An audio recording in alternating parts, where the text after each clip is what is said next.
Hello, church. Welcome to this week's sermon. My name is Henry Loke. This is God's Feeding Station. Honored to be with you again this week.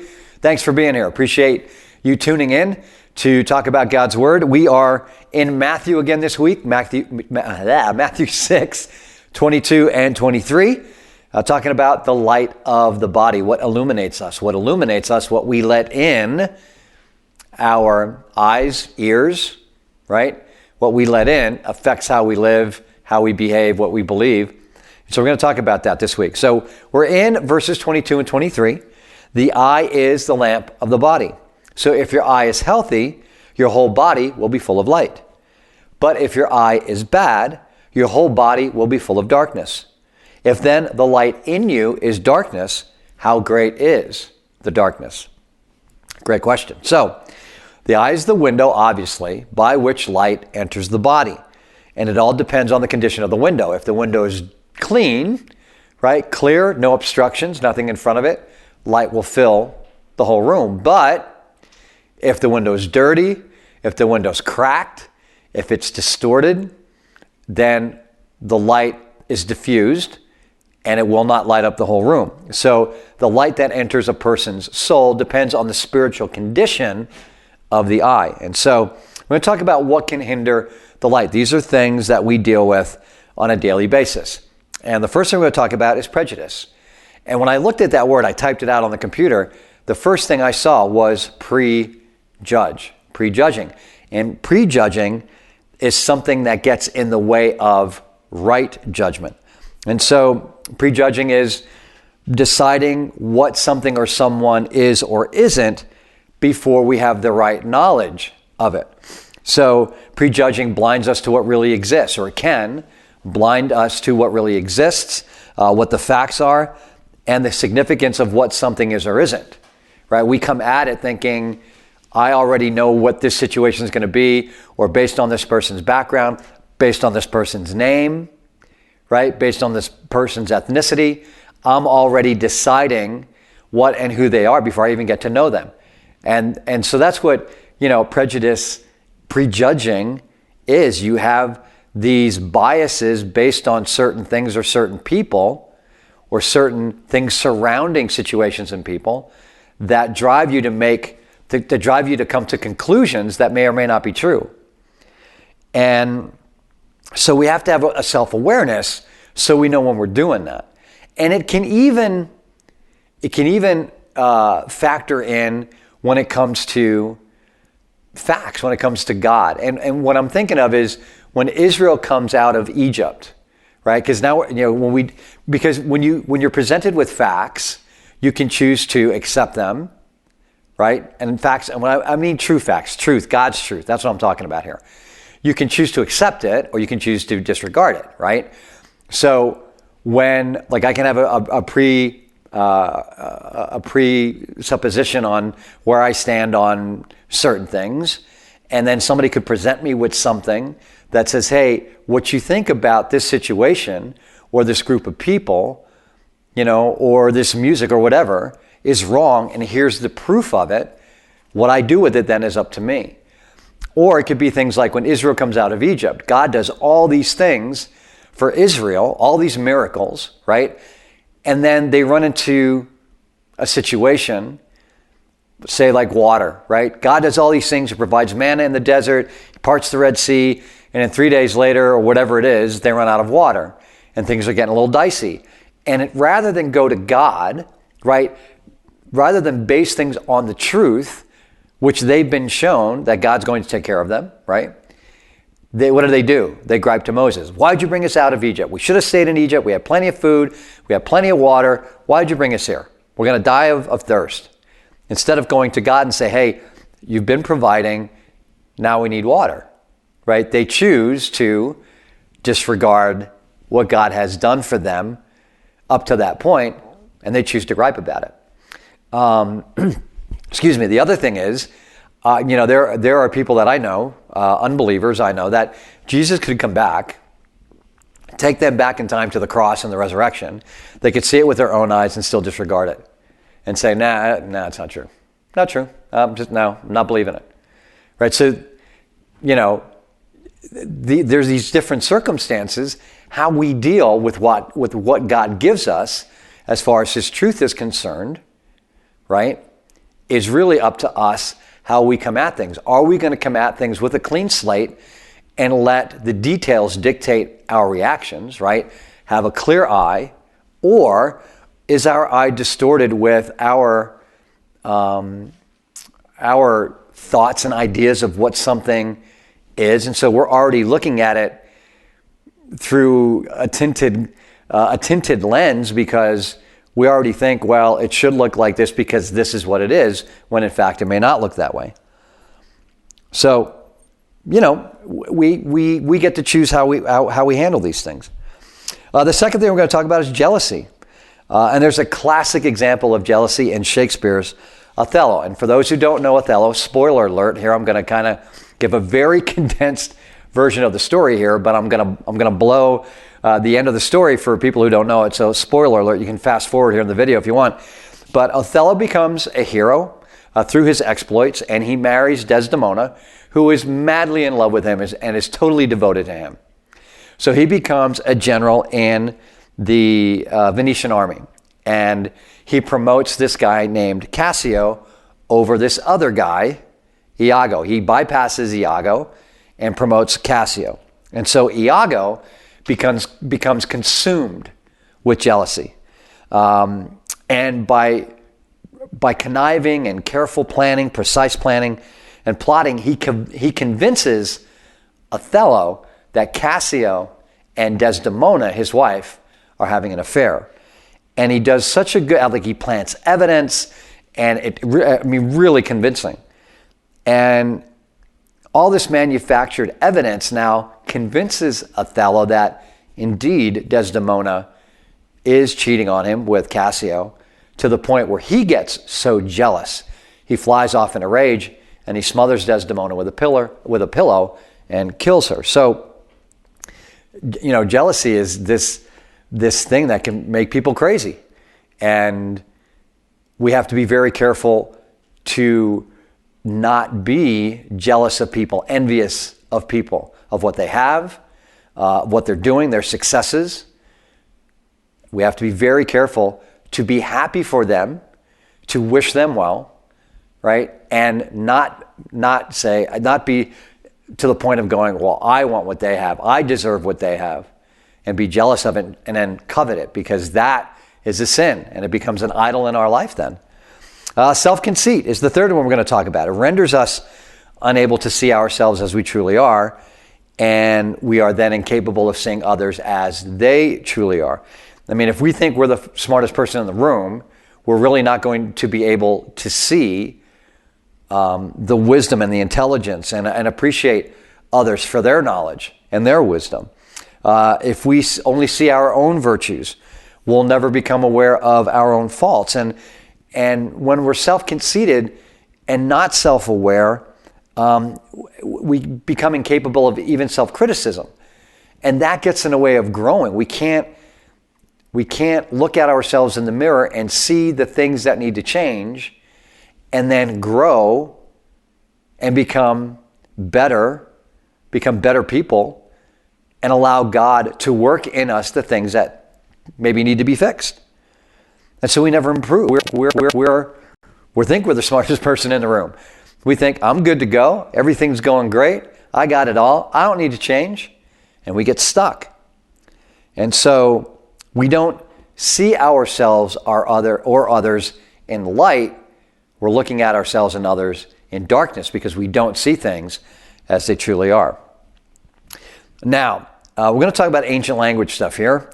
And we're going to go back to the King James Version and the Revised Version, because in those versions it says it's necessary that our eye, singular, be generous.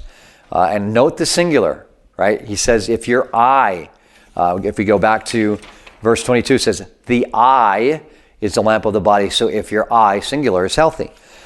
In the King James Version and the Revised Version, it reads this way. It says, the lamp of the body is the eye.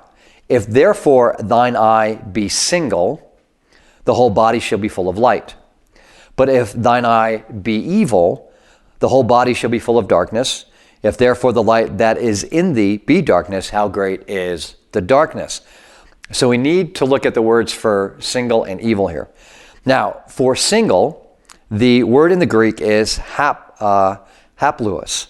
Should be on the bottom of the screen here.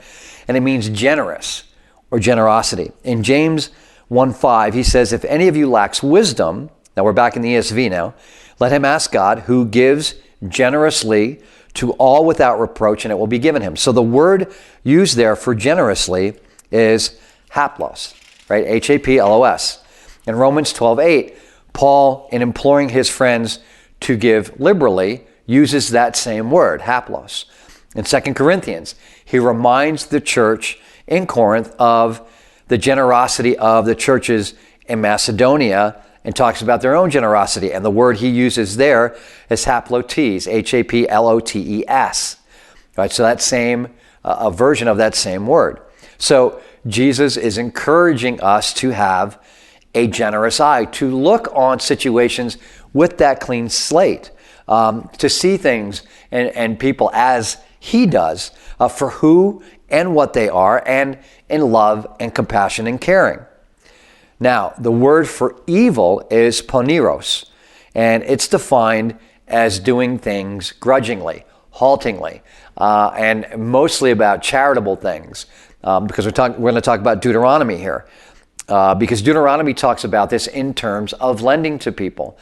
But it's a little bit more complicated than that, because in Deuteronomy, and I'm going to read the scripture here in a second, in Deuteronomy it becomes dicey because every 7 years, all debts are to be forgiven. And so what the possibility, I shouldn't say what happened, but the possibility existed that if a person would come to me close to that 7th year and ask for money, ask for help, I may be hesitant because, well, the 7th year is coming up and I'm going to have to forgive that debt, and I really don't want to do that. I don't want to forgive the debt, so I really don't want to give to this person, right? You see the danger there. Or it could be flipped. Somebody could come under the guise of needing help close to that 7th year, knowing that they wouldn't have to pay it back. But for all of us, we are told to not give grudgingly. We are told to be charitable with gladness of heart.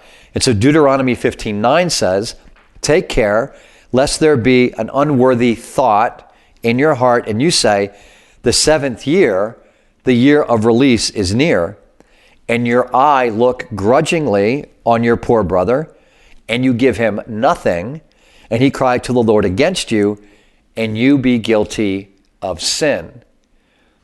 So, right, giving, we're just supposed to give. We're not to, a scripture even goes to the point of saying give and expect not to be repaid. Don't expect to be repaid. Give because people need the help, right? That's the only reason we are charitable. That is the only reason we offer assistance. It's because people need it. Not because we're looking to make a profit, right? Usury is what it's called in the Bible. We're not supposed to be charging interest. I mean, the whole banking system in the Bible is totally different to what the banking system is now. But we're supposed to give with gladness of heart. We're supposed to see a situation and really desire to help. Because, again, we have the light of Christ in us. We see the situation through our clean and generous eye. And we do the dogs are growling here. Sorry about that. And we do it out of gladness because we have a desire to help. We have a love for people. And so we want to make sure that we're doing the work of Christ on the earth, and we're doing it willingly, we're doing it gladly, with a happy heart. Proverbs 23:6-7 says, do not eat the bread of a man who is stingy. Do not desire his delicacies, for he is like one who is inwardly calculating. Eat and drink, he says to you, but his heart is not with you. He is inwardly calculating. I wanted to say every bite. That's why I forgot the period at the end of calculating there. For he is like one who is inwardly calculating. He's watching everything you eat, everything you drink. right? And he's keeping mental tabs. It says, don't eat the bread of a man who's going to count every bite. Stay away from them, right? They are doing it grudgingly because they expect something in return. Have a kind eye, Jesus says. Be generous with others and with our judgment of others. What does it mean to be generous with our judgment? Right? It means give them a clean slate. Give them the benefit of the doubt. Right? Don't judge based on that little snapshot. We talked about that before, and we're going to talk about that more here in a bit. Right? But be generous with others. Right? Don't look on situations with judgment. That's God's job. Right? We're to judge the situation so we can deal with it, but we're not to judge the person as to whether they're worthy of salvation or not. It doesn't work that way. Barclay says, every day in life, reputations of perfectly innocent people are murdered over the teacups of gossiping groups whose judgments are dipped in poison. And that's true, right? A lot of times we're talking with people about people, and we're basing things on, 30 seconds of a conversation, and we start to pass judgment on them, and we start to gossip about them, and we ruin reputations. And again, every day in life, the reputations of perfectly innocent people are murdered over the teacups by gossiping groups whose judgments are dipped in poison. So we need to give people the benefit of the doubt, and we need to do it more often. I need to do it way more than I do now. And we need to do it more often. And then we look at the situation with an open mind, right? Don't judge things on the snapshots we see, because those snapshots don't tell the whole story of someone's life or circumstances. There could be a lot more going on in the minutes, hours, days leading up to that moment in time where we interact with somebody that we don't know about, that would change our entire perception of that person if we knew the whole story. And we are told to know the whole story, to not base things on snap judgments. We're to know people the way, you think about it, if God judged me on the instances where I only sinned and didn't take into account everything, I'd be doomed. Right? Lightning and smiting and all that would be more than deserved. And so we are to look at things in the same way as God does. We take in the whole person, right? So we have to be generous in our actions. And we need to be generous in our actions because the tree will always be judged by the fruit, right? If we claim to be Christ followers, then we need to be dealing with people as he would deal with people. So, in her biography of British author Mark Rutherford, whose real name was William Hale White, Catherine MacLean wrote this. She said about him, "It was about this time that there can be noted in him the beginning that cherishing pity for the souls of men, which was to become habitual with him. The burning question with him, haunted as he was at times by the fate of many in the district in which he lived, was, what can I do? Wherein can I help them? It seemed to him then, as always, that any kind of action was of more value than the most vehement indignation that spent itself in talk." And so, what does that say about that person? That person was intent on bettering the lives of people around him, just like Jesus was. And this was a guy who struggled with faith, and just reading up on him online, he really struggled with his faith, but wrote a lot of books around those struggles of faith. But his biographer noticed that he had an intense concern for those in his neighborhood and really spent a lot of time thinking about how can I make their lives better? And so when the situations of those around us become more important in our lives than our own circumstances, then we begin to see with that eye of generosity, the eye of Christ. Having ungenerous spirits and grudging eyes bring on a lot of things that cause hate and discontent in our lives.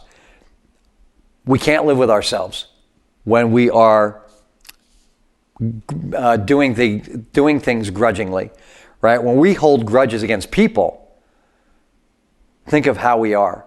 We constantly think on those things, constantly thinking, how can I get even? How can I have justice?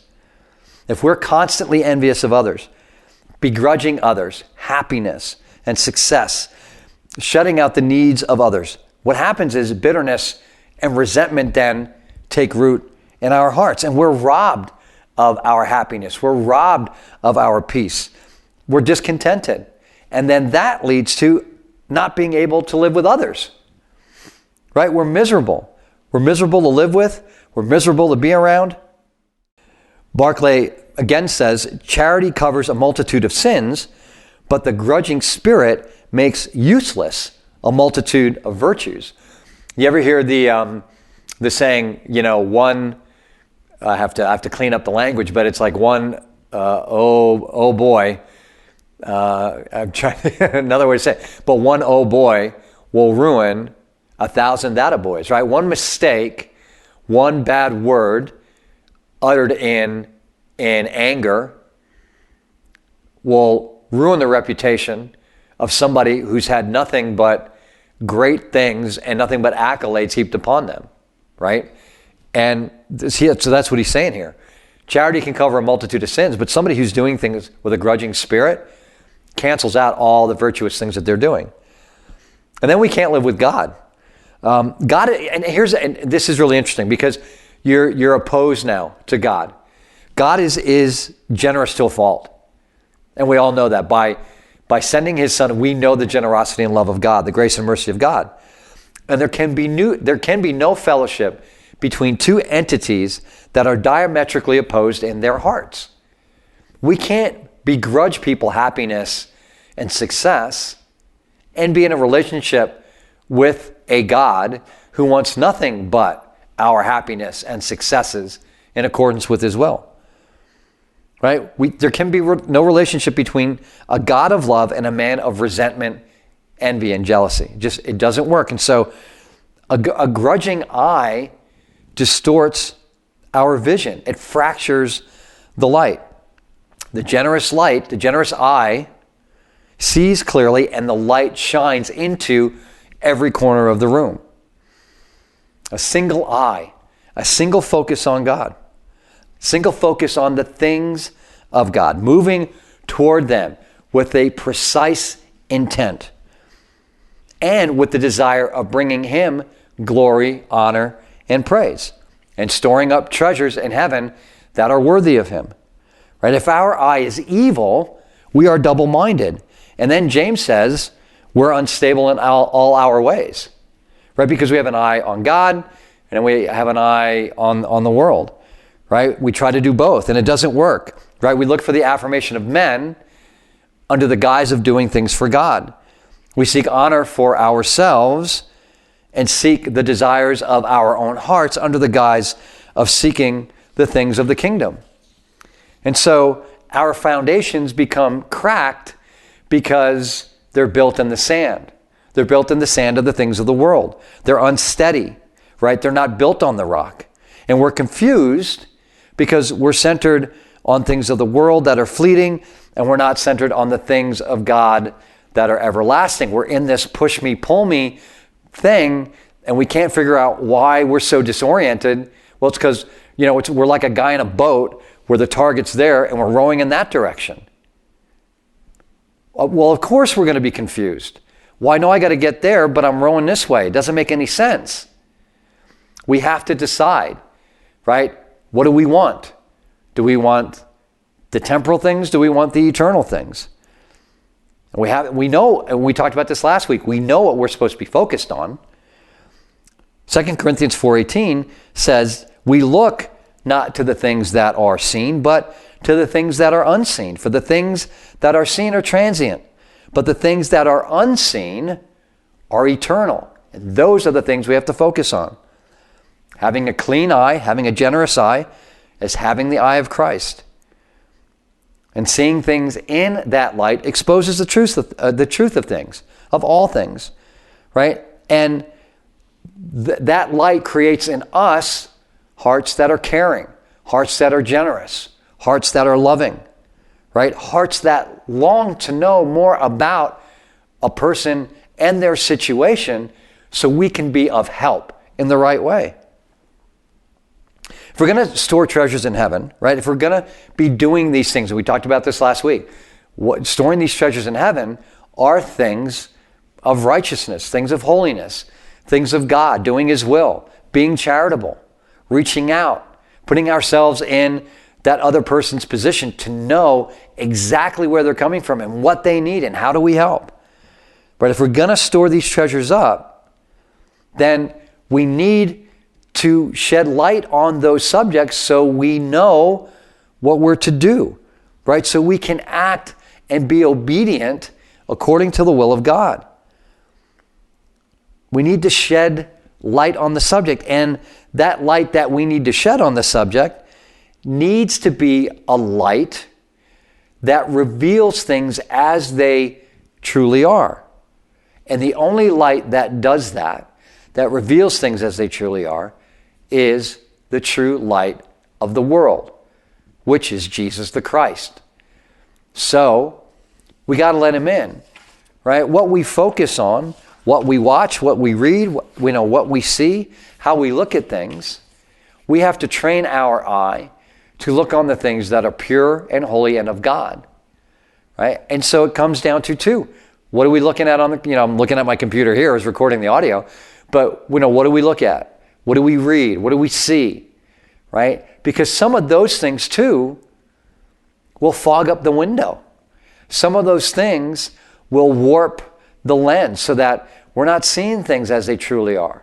We're coming in with these misconceptions, these pre-connotations of what we think they should be. We look at things on, movies and TVs and reading books, and we start to get these ideas of what our lives should be, what our marriages should be, how we should raise our kids, what our faith should be like, rather than turning to God and saying, God, I need help with this. Guide me in these things. Help me raise my children in the way they should go, and the way you deem they should go. Tell me, right? So we need a clear lens, and we need a light that will reveal not only the things that we see on the outside, but things we need to check in with on the inside. Because we don't want to be hypocrites. We want to be honest, not just with others, but with ourselves.